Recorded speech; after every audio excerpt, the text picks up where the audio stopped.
আমি কলিৰ কথা আগমনৰ আৰু শেষৰ গোটেইখিনি ঘটনা আলোচনা কৰিলোঁ। এতিয়া আমি যেতিয়া পাঞ্চপাণ্ডৱ আৰু পৰীক্ষিত ৰজা উভয়ে বেলেগ বেলেগ মানে ৰাস্তাত গৈছিলে, মানে গংগাৰ পাৰত ভাগৱত চৰ্চা কৰি আছিলে পৰীক্ষিত ৰজা তাৰ পিছত কিমানখিনি আগবাঢ়িলে সেইখিনি কথা এখেতে এতিয়া আমাক ক'ব।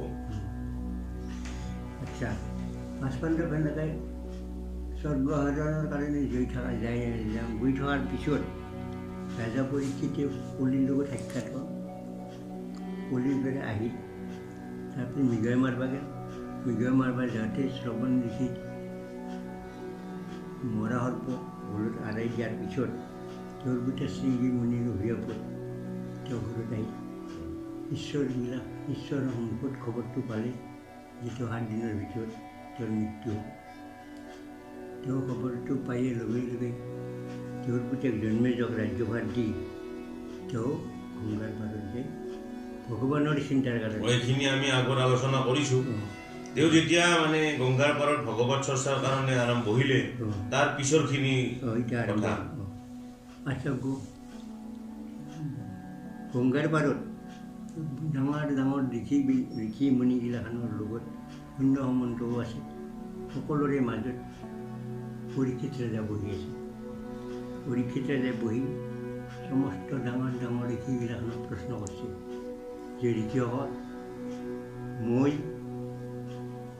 মোৰ মৃত্যু হ'ব 7 দিনৰ ভিতৰত। গতিকে ম্ৰিয়মান মানুহৰ উদ্দেশ্য কি? তাৰমানে মৰবা অলপ মানুহটোৰ গতি কেনেকৈ পাইছে? গতিকে তাৰ কথাৰ কাৰণে আপোনালোকে মোক এটা দিহা পৰামৰ্শ দিব লাগিব। তেতিয়া ভিন্ন ভিন্ন ঋষিগিলাখনে ভিন্ন ভিন্ন মত দিলে। কিছুমান ঋষি ক'লে যে মহাৰাজ, আপুনি যজ্ঞ কৰিব লাগে, যজ্ঞ কৰিলে আপোনাৰ সপোন শুনিব। এতিয়া পৰীক্ষিত ৰজাই ক'লে যে মইতো ৰাজ্যভাৰ দি এৰি গুচি আহিলোঁ, যজ্ঞ কৰিব লাগিলে ধন লাগিব, সম্পত্তিৰ উন্নতি নাই ধন, আৰু মোৰ সেই সময় নাই, গতিকে এইটো মোৰ মনত নালাগিল।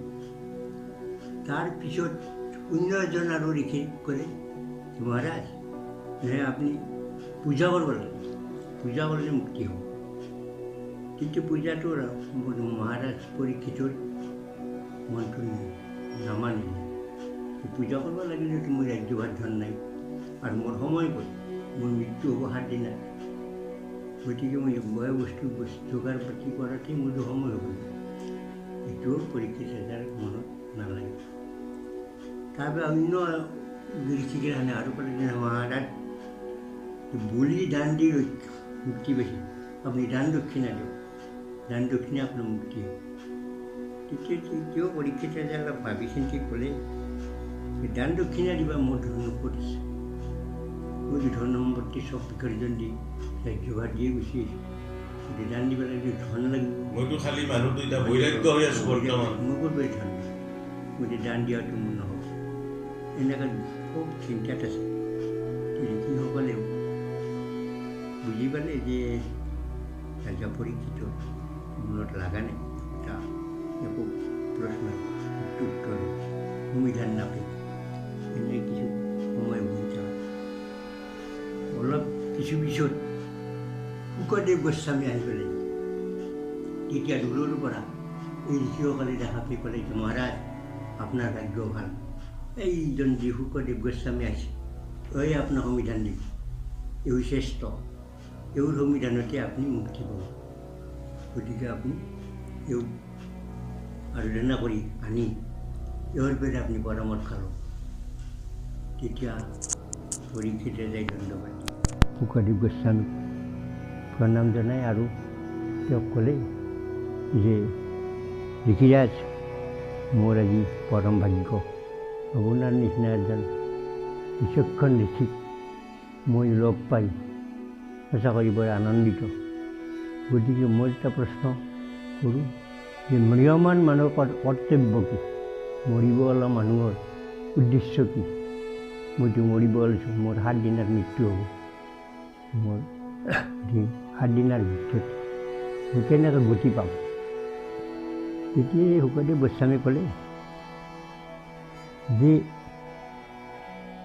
এই যুগত বৰ্তমান কলি যুগ পৰিছে, এই যুগত হৰিৰ নামৰ বাহিৰে অন্য মুক্তিৰ উপায় নাই। আৰু তুমি সমস্ত প্ৰশ্নগিলা মোক হৰিৰ কথাত প্ৰশ্নগিলা কৰি থাকা, শ্ৰীকৃষ্ণৰ কথাত, বাকী অন্য চিন্তা বাদ দিয়া, আৰু মই যথেষ্ট উত্তৰ দিম। এই বুলি মহাভাগৱত শ্ৰীমদ ভাগৱত প্ৰথম স্কন্ধৰ পৰা দ্বাদশ স্কন্ধ পৰ্যন্ত প্ৰশ্ন কৰিলোঁ পৰীক্ষিত, আৰু সেইমতে যথেষ্ট শুকদেৱ গোস্বামী উত্তৰ দিলে।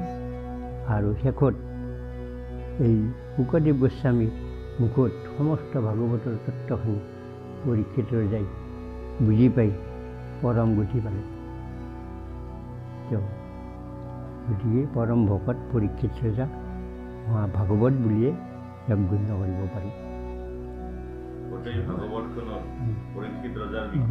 শুকদেৱ গোস্বামী গোটেইখিনি ভূমিকা আছে। আচ্ছা, ইয়াৰ পিছত আমি পৰৱৰ্তী আলোচনা কৰিম। এতিয়া আমাৰ এইখিনি হৈ যোৱা ঘটনাখিনিৰ বিষয়ে যদি আমাক সকলোৱে ছাবস্ক্ৰাইব কৰে, কমেণ্ট কৰে, তেতিয়া আমি আকৌ উৎসাহিত হ'ম।